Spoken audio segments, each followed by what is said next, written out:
Hola, ¿qué tal muchachos? Tengan ustedes muy buenos días, buenas tardes, buenas noches y todas las situaciones. Mi nombre es Samuel Tapia. Usted ya me conoce. Hace tiempo vengo dictando cursos por esta plataforma de YouTube. Y el día de hoy vamos a hacer cosas muy interesantes. Vamos a seguir con la línea de la electricidad. Y cómo la electricidad se empieza a relacionar con lo que es el magnetismo. Es decir, he tocado las palabras claves de hecho para introducir el tema, y el tema es electromagnetismo. ¿Ok? Déjeme contarle que en la actualidad el electromagnetismo nos permite fundamentar una serie de fenómenos. Es más, nos permite encontrar la explicación del funcionamiento de muchas cosas que hoy en la actualidad utilizamos.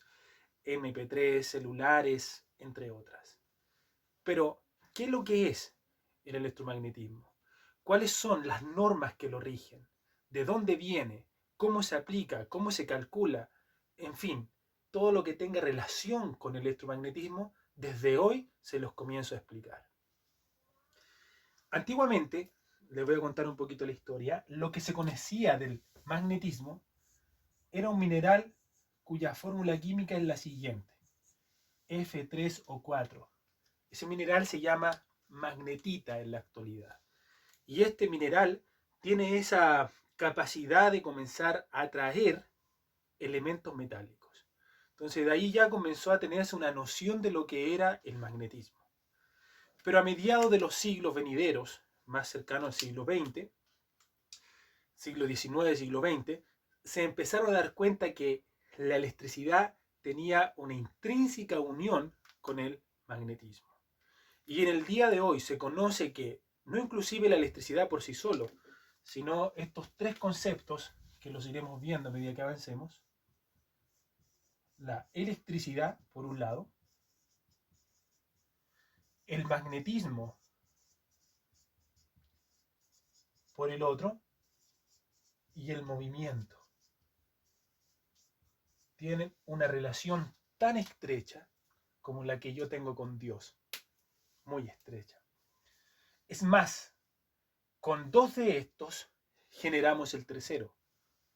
Es más, es de ahí donde se fundamenta el concepto de la creación de electricidad. Primero los voy a poner en el caso siguiente. ¿Cómo es que logramos que un taladro pueda rotar? ¿Cómo es que logramos que un secador pueda funcionar? Aquí está la explicación. En el caso de un taladro, para que éste rote necesita electricidad. Y es el magnetismo quien hace que esa electricidad se transforme en movimiento. ¿Cómo? Se preguntarán ustedes. A través de bobinas especiales rodeadas por imanes. La corriente que se utiliza en nuestras casas es una corriente alterna que cambia de polaridades constantemente. Y como la bobina está entre dos imanes, hace que esta bobina llegue a un punto, vuelva a girar por el cambio de polaridades.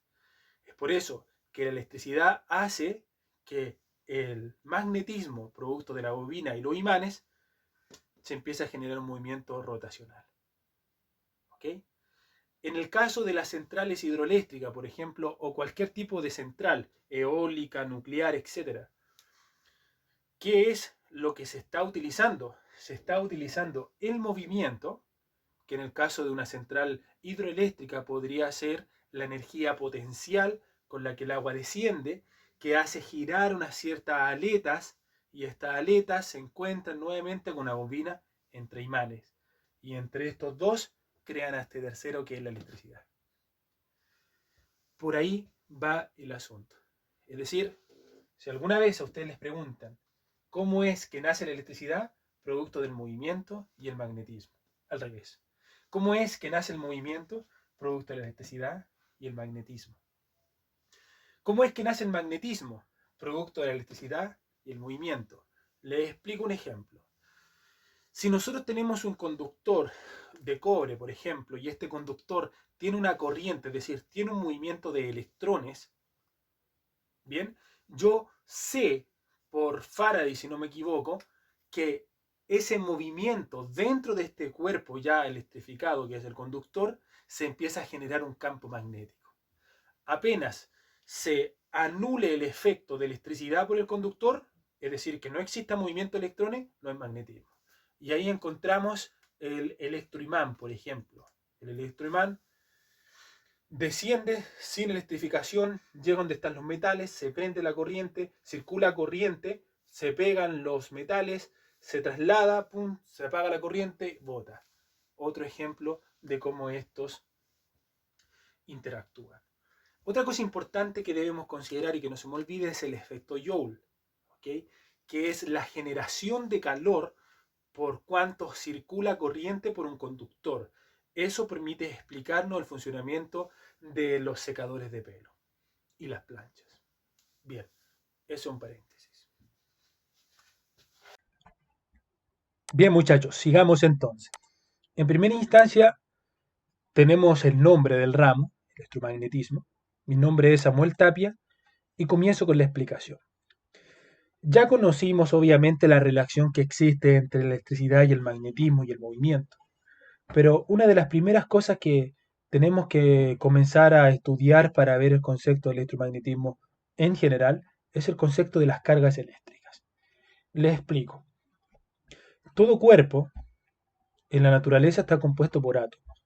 El átomo es la partícula más pequeña que existe en el universo.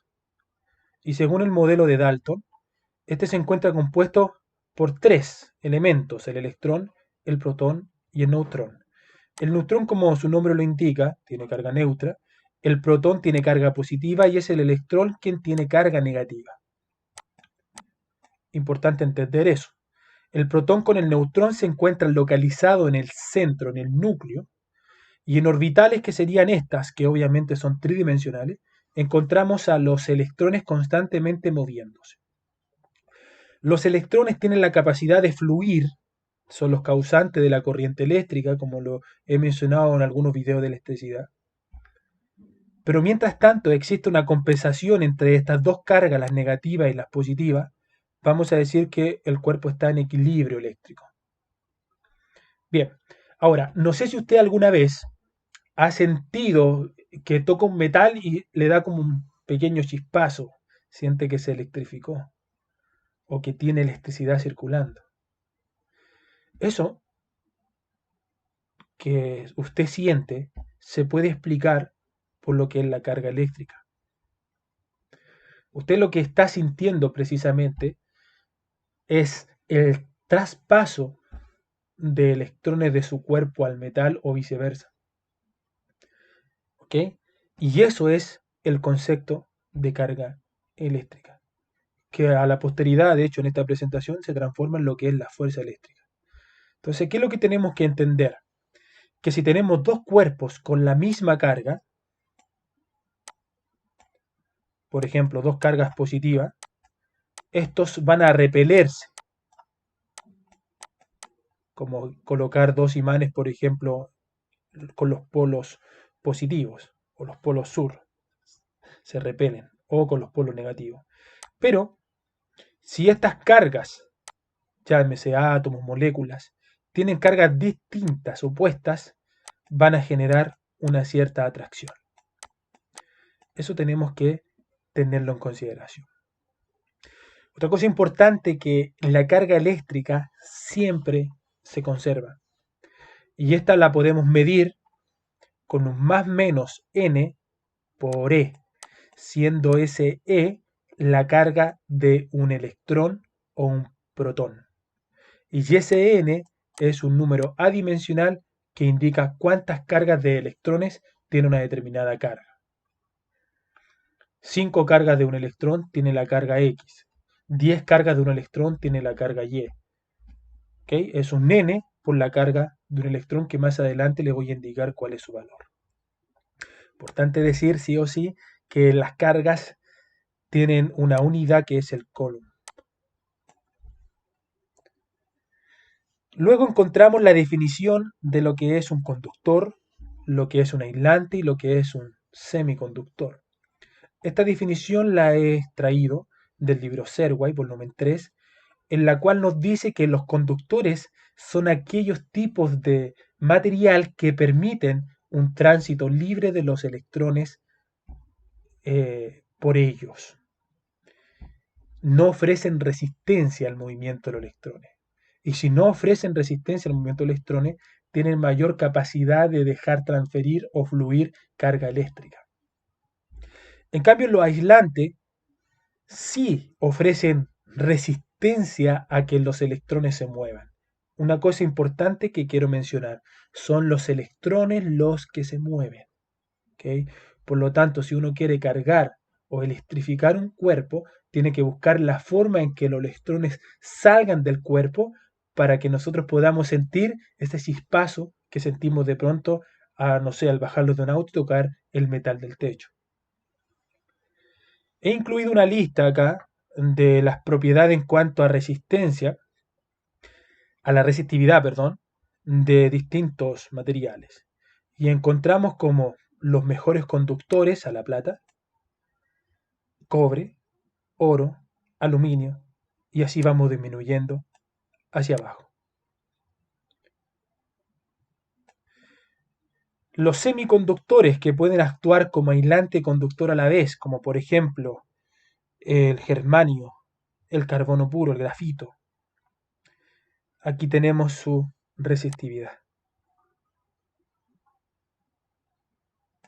Los aislantes, nótese usted que su resistividad es hacia el infinito. Eso quiere decir que ofrecen resistencia a que la energía fluya, a que los electrones se muevan. Y encontramos al ámbar, al vidrio, a la lucita, a la mica, al cuarzo, a la madera, al teflón, que es precisamente lo que nosotros usamos, la wincha, aislante. Nótese bien en este valor. Fíjese los valores de este valor. Fíjense que acá tenemos valores positivos, a la 14, quiero decir que es muy grande la resistividad. Y si usted se fija, de aquí va aumentando un poquito la resistividad hacia abajo. Es decir, los números menores son estos, menos resistencia ofrecen a que la corriente fluya. ¿Cómo cargar un cuerpo eléctricamente? Bien, en primera instancia tenemos el mecanismo de frotación, que es conducción, en donde hay un contacto entre los cuerpos a cargar. Ejemplo, cuando pequeños nos frotábamos una regla en la cabeza. Lo que nosotros hacíamos es los electrones de la regla por frotación pasan a nuestro cuero cabelludo, a nuestro pelo en el fondo, disipándose.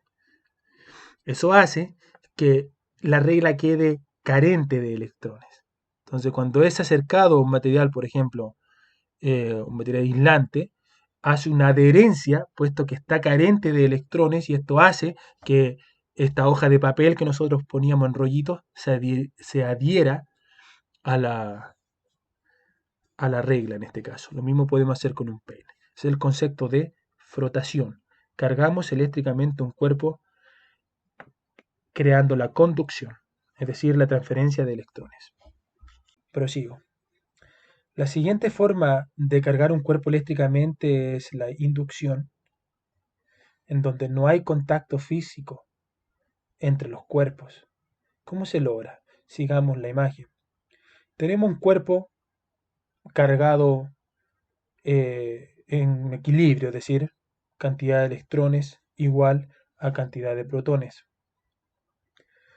Lo que se hace es acercarle un cuerpo que tiene carga negativa, tal que se genere, se repele con las cargas negativas del cuerpo y estas se empiezan a reordenar, fíjese, hacia el sector donde no está obviamente el cuerpo. Se conecta a tierra al cuerpo, cosa de mandar todos los electrones a tierra. Eso también explica por qué todas nuestras casas tienen que tener tierra, para desalojar los electrones circulantes. Entonces, este cuerpo, si usted se fija, luego de desconectarlo con la Tierra, donde ya envió algunos electrones, queda cargado de la siguiente forma. Si le sacamos ese inductor, el cuerpo ya quedó en déficit de electrones. Por lo tanto, este cuerpo quedó electrificado. Cualquier acercamiento a un cuerpo, otro, que tenga carga negativa, va a provocar una transferencia de electrones y decimos que este cuerpo está electrificado. Luego encontramos la ley de Coulomb, que logra explicar o intenta explicar la fuerza eléctrica existente entre dos cargas. La fuerza eléctrica la podemos denotar, fíjese bien, con esta constante, que es la constante de Coulomb, con la multiplicación en valor absoluto de las dos cargas estudiadas, que pueden ser negativa, negativa, positiva, positiva, o bien con signo opuesto. Y la distancia entre ellas, es decir, la fuerza eléctrica es inversamente proporcional al radio al cuadrado entre las cargas y directamente proporcional al valor de las cargas. Esta también se puede expresar en forma vectorial cuando, por ejemplo, requerimos sacar la fuerza resultante sobre un cuerpo. Es necesario aplicarlo de esta forma. En la que sí vamos a considerar los signos de las cargas. Por ejemplo, tener una carga acá, otra carga acá, acá. Entonces supongamos que esta carga es positiva, esta es negativa y esta es negativa. Entonces lo que hace la carga más sobre esta carga es generar una fuerza de adherencia, es decir, que intenta juntarse, una fuerza opuesta en ese punto. Lo que hace esta, bueno, hay una especie de repulsión, por lo tanto me doy cuenta que esta carga que estoy marcando, llamémosle Q1, tiene dos fuerzas producto de esta y de esta. Por lo tanto, entre estas dos yo puedo sacar una fuerza resultante, que es la que utilizaría con esta fórmula que está acá. Ya lo voy a ir explicando en algunos ejercicios. Tranquilos. La constante de Coulomb tiene un valor de 8.9876 por 10 a la 9 newton por metro cuadrado partido en Coulomb al cuadrado, la cual se puede expresar también como 1 partido en 4pi de la permitividad del vacío, cuyo valor es 8.8542 por 10 a la menos 12 Coulomb partido en newton por metro cuadrado. Cualquiera de las dos que utilicemos va a estar correcto y es cosa de ponerse a solucionar ejercicio y todo tendrá para ustedes sentido. Esto corrobora lo que yo les venía diciendo, fíjese, hay una repulsión entre las fuerzas. Y otra cosa importante, si usted se fija, esta es la carga 1, Q1, y esta es la Q2. Fíjese la notación, dice fuerza 2,1. ¿Cómo leemos esto? Este vector que está aquí es la fuerza, ojo, que genera la carga 2 sobre la 1, por eso se denota así. Y esta que está aquí es la fuerza que genera la carga 1 sobre la carga 2. Y recuerde obviamente que por ser fuerza se mide en newton. Otra cosa, la carga y la masa de los electrones protones. Fíjese usted lo siguiente. Los valores de los electrones y el protón son exactamente los mismos. Es decir, 1.602, 175,5 por 10 a la menos 19 Coulomb. Lo mismo que el protón. ¿En qué difieren? En que el electrón es el negativo y el protón, el protón es el positivo. Y el neutrón, como su nombre lo indica, no hay carga. Es decir, un cuerpo que está en equilibrio, que no electrifica ni nada, tiene un balance entre las cargas positivas y negativas que éste tiene. Fíjese la masa. La masa del electrón es bastante más pequeña que la masa del protón con el neutrón, quienes conforman el núcleo. ¿Ok? Tengamos en consideración esos valores, quizás los estaremos utilizando más adelante. Bien, entonces es momento de comenzar a hacer ejercicio y darle un poquito sentido a la materia. Me despido mientras tanto y como siempre les digo, que Dios los bendiga.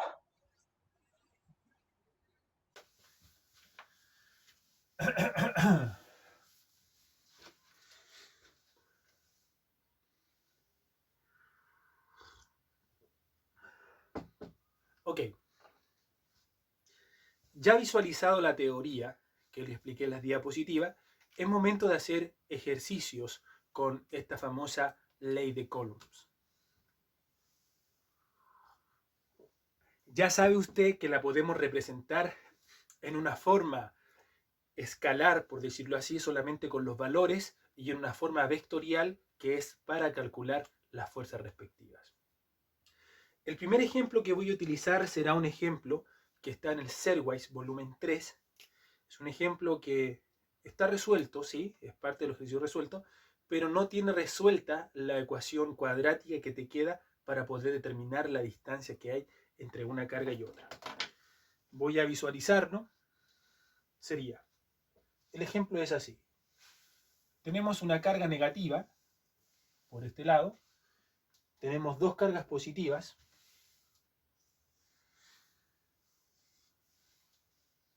Esta es la carga Q1,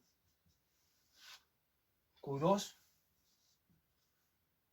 y Q3, cuyos valores son: Q1 son 15 microcoulombs,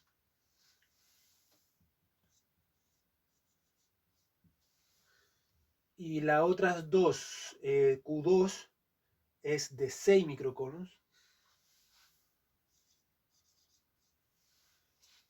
y dice que la distancia que existe entre ellas es de 2 metros.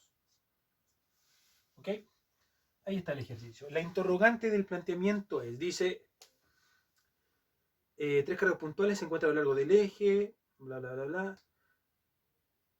¿Cuál es la coordenada X si la fuerza neta que actúa en 3 es 0? Comencemos a resolverlo. Vamos a colocarle las polaridades. Más, menos, más. Aquí está. Bien, concentrémonos. Entonces, nosotros tenemos que en primera instancia recordar que dos cargas con distintos sentidos, con distintas cargas, se atraen. Y dos cargas con iguales cargas se repelen. Bien, entonces aquí tenemos menos más. Hay una atracción entre ellas que la simbolizamos de la siguiente forma. Le colocamos la fuerza que 1 genera sobre 3. ¿Ok?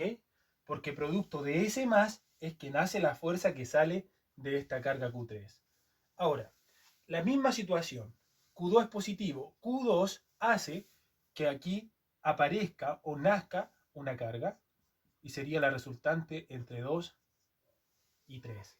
Es decir, la fuerza eléctrica que la carga 2 genera sobre la carga 3. No se olviden, eso sí, del subíndice, que identifica que es la fuerza eléctrica.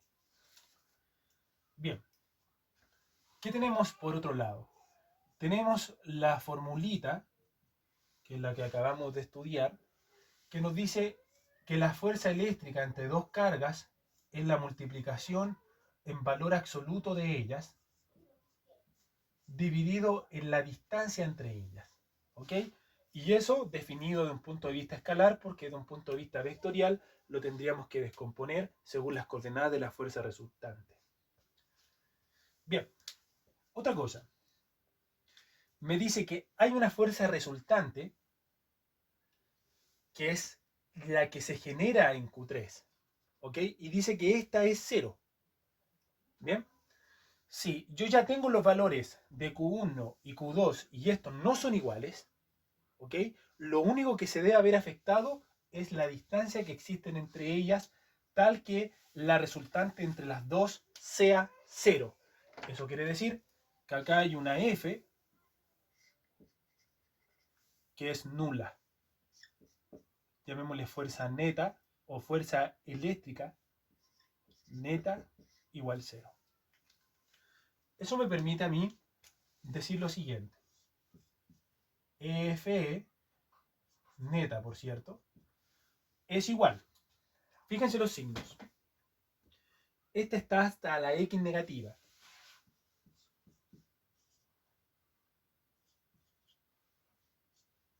Y esta está hacia la X positiva.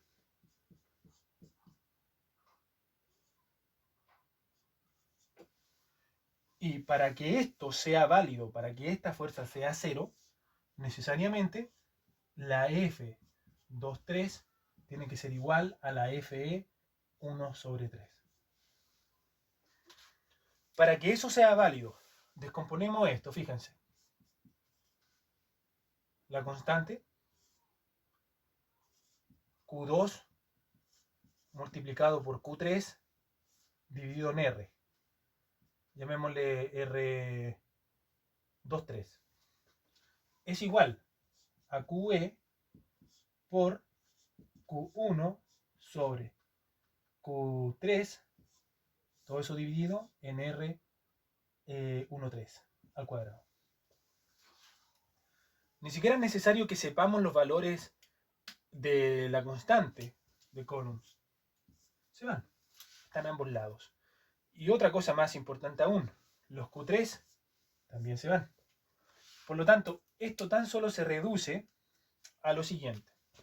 Este pasa a multiplicar, me queda Q2 multiplicado por 1,3 al cuadrado y Q1 multiplicado por la distancia entre 2 y 3 al cuadrado. Definamos las distancias. Basta que a uno de los dos le coloquemos una incógnita. Por ejemplo, si esta distancia entre esta carga y la carga Q1 es X, esta distancia hacia acá será entonces 2 menos X. El asunto es entonces que el R23 sería para nosotros X cuadrado. La distancia entre la 3, perdón, 1, 3. La distancia entre la 3 y la 1, X cuadrado, X nomás. Y la distancia entre la 2 y la 3 al cuadrado será lo que usted está apreciando ahí. ¿Ok? Si eso lo reemplazamos con los respectivos valores en esta ecuación, fíjese bien, Q2, vamos a Q2, Q2 tiene un valor de 6 microcoulombs. No consideremos el valor de los micros, porque es 10 a la sexta negativa. ¿Ok?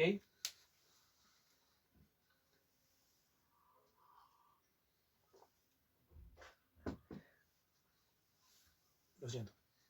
Vamos a dejarlo expresado. Sería Q2, 6 UC, multiplicado por la distancia entre 1 y 3, que es X cuadrado. Ahora va a entender por qué no quería expresarlo. Es igual a Q1.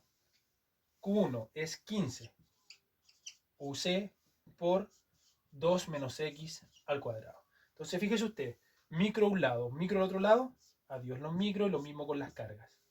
Por lo tanto, este lado me queda 6x cuadrado. Acá me queda 15 de la multiplicación de estos dos, que lo podría resolver como un cuadrado al binomio, o bien darme el tiempo de multiplicar los paréntesis.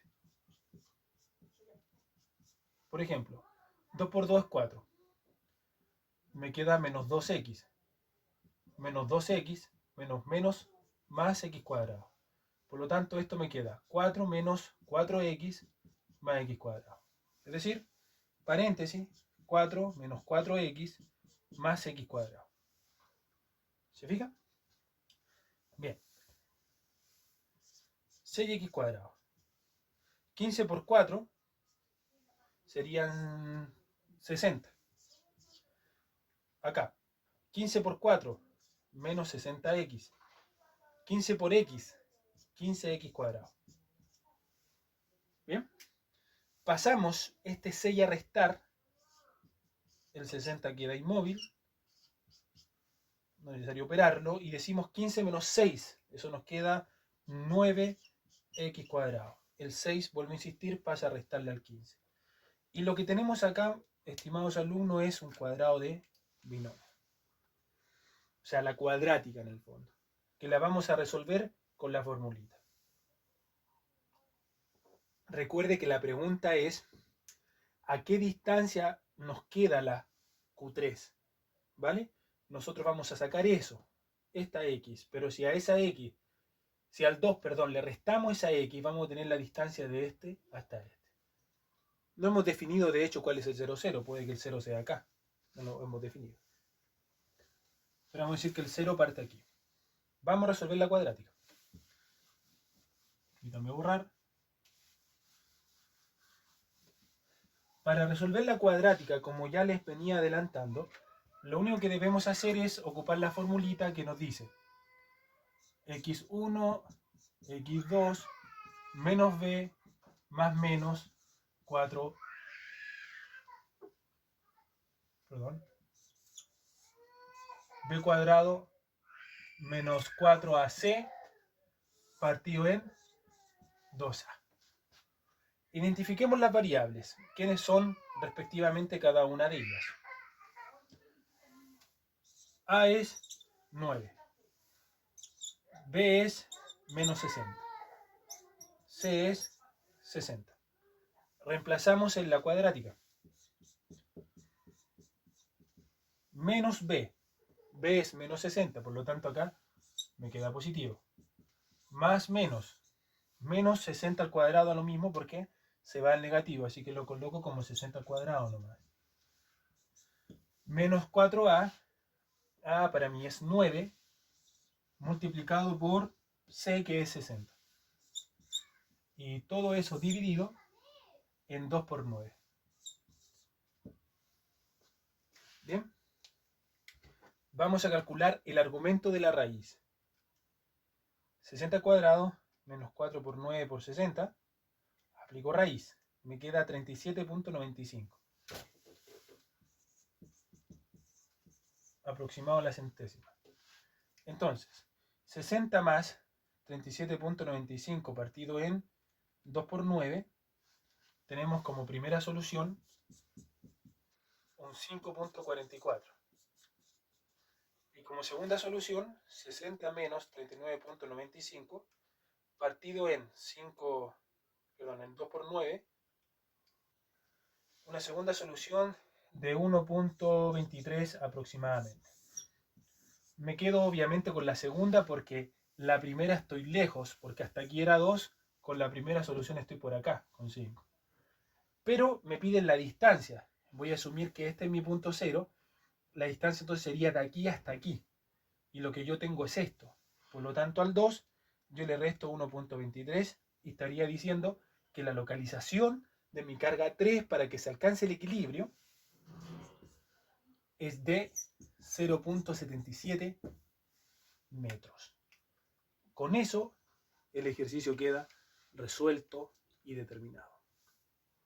Bien, esta sería nuestra primera clase de lo que es el electromagnetismo. Es súper necesario empezar con el concepto de fuerza eléctrica, campo eléctrico, y así vamos resolviendo. Ley de Gauss, entre otras. Bien, por mi parte, como siempre les digo, me despido. Que Dios los bendiga. Y recuerde, el conocimiento se debe compartir.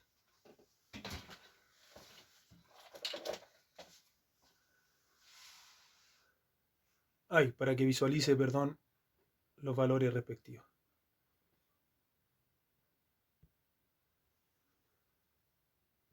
Ahora sí.